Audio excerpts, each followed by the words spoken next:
Critics of Seattle's vaccine mandate for city employees claim Washington state's own data doesn't support these measures, which are resulting, they say, in delayed response times and may have even led to a recent tragedy. Let's bring in our man in the Pacific Northwest, KTTH Seattle talk radio host Jason Rantz for tonight's lightning round. Great to see you, Jason.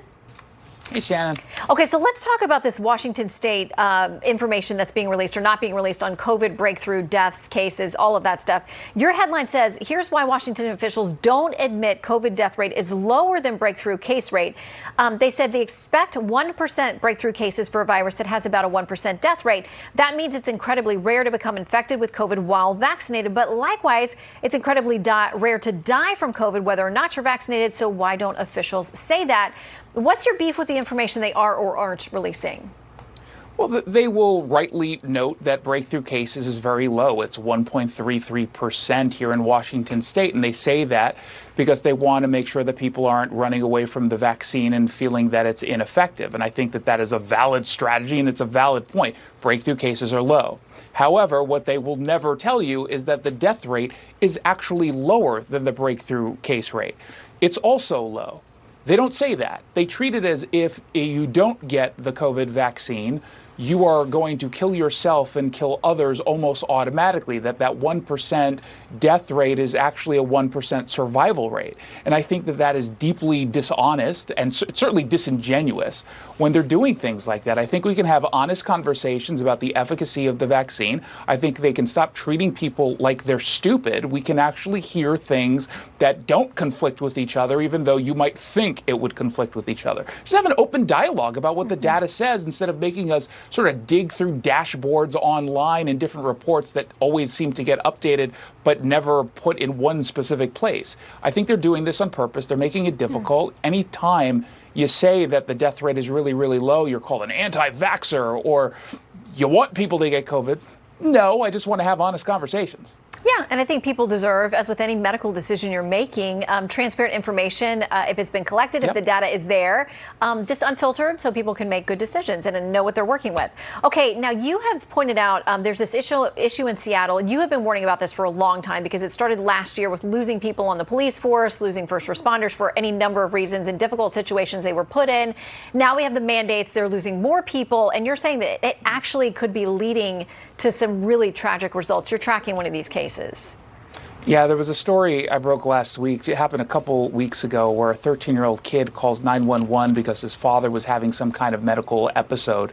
And while firefighters were able to get there relatively quickly, there was an alert put on this address that said they had to wait for police officers to arrive before they can go in because the tenant is someone who has made threats to police and first responders in the past.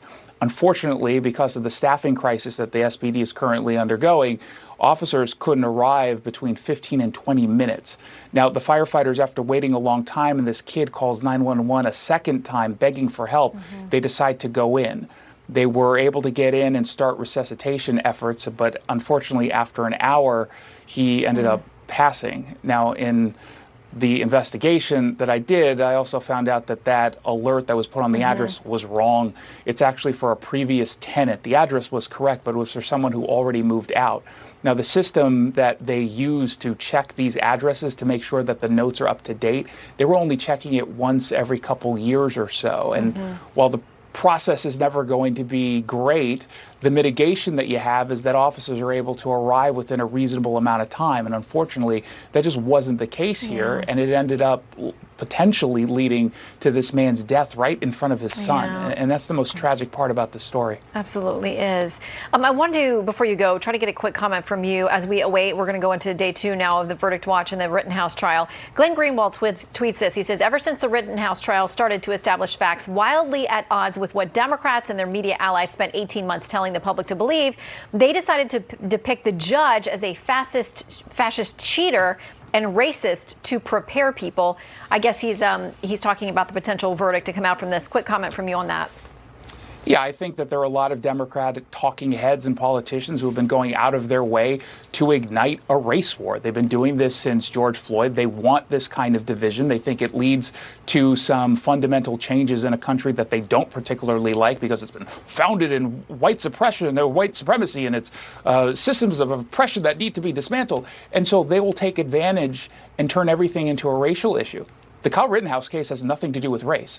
This is a white nationalist who killed 2 white people.